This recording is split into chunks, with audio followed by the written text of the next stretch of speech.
Objective and subjective.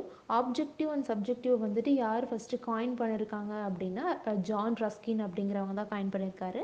இதில் வந்து objective அப்படின்னா என்னென்னா, நார்மலாக ஆப்ஜெக்டிவ்னு சொல்கிறோம் அப்படின்னா நான் அப்படின்னு சொல்ல மாட்டேன், நீ, அவன், அவள் அப்படி தானே பயன்படுத்தி சொல்லுவோம். ஸோ அவனுடைய கருத்து, ஒரு ஆத்தர் வந்து வேற ஒரு ஃபிக்ஷனல் கேரக்டரை யூஸ் பண்ணி அவனுடைய தாட்ஸ், அவனுடைய ஃபீலிங்ஸ், அவனுடைய ஆக்ஷனை சொல்கிற மாதிரி ஏதோ ஒரு விஷயத்தை அவர் கன்வே பண்ணுவார். அதுதான் இந்த ஆப்ஜெக்ட் அப்படிங்கிறது. ஸோ இந்த ஆப்ஜெக்டிவ் அப்படிங்கிறத வந்து யாரெல்லாம் எந்தெந்த இதில் எழுதியிருக்காங்கன்னா, ராபர்ட் ப்ரௌனிங் அப்படிங்கிறவர் மை லாஸ்ட் டச்சஸ் அப்படிங்கிற போயம் நினைக்கிறேன் அதில் எழுதியிருக்காரு. டிஎஸ் எலியட் வந்து the love song of J Alfred Prufrock அப்படிங்கிறதுல எழுதியிருக்காரு. வேலஸ் ஸ்டீவன்ஸ் அப்படிங்கிறவர் சண்டே மார்னிங். இது 2 பண்ணி அமைச்சுக்கலாம். ராபர்ட் ப்ரௌனிங்குடைய மை லாஸ்ட் டச்சஸ், அப்புறம் வந்துட்டு வேலஸ் ஸ்டீவன்ஸ் உடைய சண்டே மார்னிங்.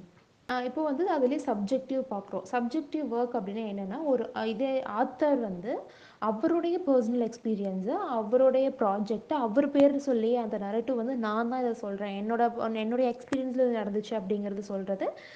இல்லை என்னுடைய ஜட்ஜ்மெண்ட் நான் சொல்கிறேன், என்னுடைய வேல்யூ நான் சொல்கிறேன், என்னுடைய ஃபீலிங்கை நான் சொல்கிறேன் அப்படிங்கிறத அப்படியே நரேட் பண்ணுறது தான் இந்த சப்ஜெக்டிவ்.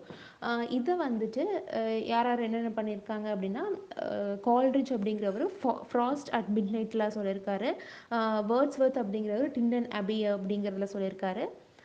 அப்புறம் ode to the west wind அப்படிங்கிற நம்ம ஏற்கனவே பார்த்துருக்கோம். ஸோ யார் ஷெல்லியோடைய ode to the west wind. So இந்த சப்ஜெக்டிவ்க்கு ரெண்டு எடுத்துக்கலாம். வேர்ட்ஸ்வர்த்துடைய டிண்டன் அபி, ஷெல்லியுடைய ode to the west wind. இது வந்து 2 எக்ஸாம்பிள். ஆப்ஜெக்டிவ் அப்படின்னா ஒரு ஆத்தர் வந்து அவருடைய கருத்தை அவர் சொல்லாமல் வேற ஒருத்தரை வச்சு சொல்கிறதா ஆப்ஜெக்டிவ். இதே சப்ஜெக்டிவ் அப்படின்னா அவருடைய கருத்தை, அவருடைய ஃபீலிங்ஸை, அவருடைய ஜட்ஜ்மெண்ட்டை அவர் சொல்கிறதாவே சொல்கிறதா சப்ஜெக்டிவ். நீங்க இன்னும் இங்கே தான் இருக்கீங்களா? முடிஞ்சிருச்சு, வீட்டுக்கு போங்க.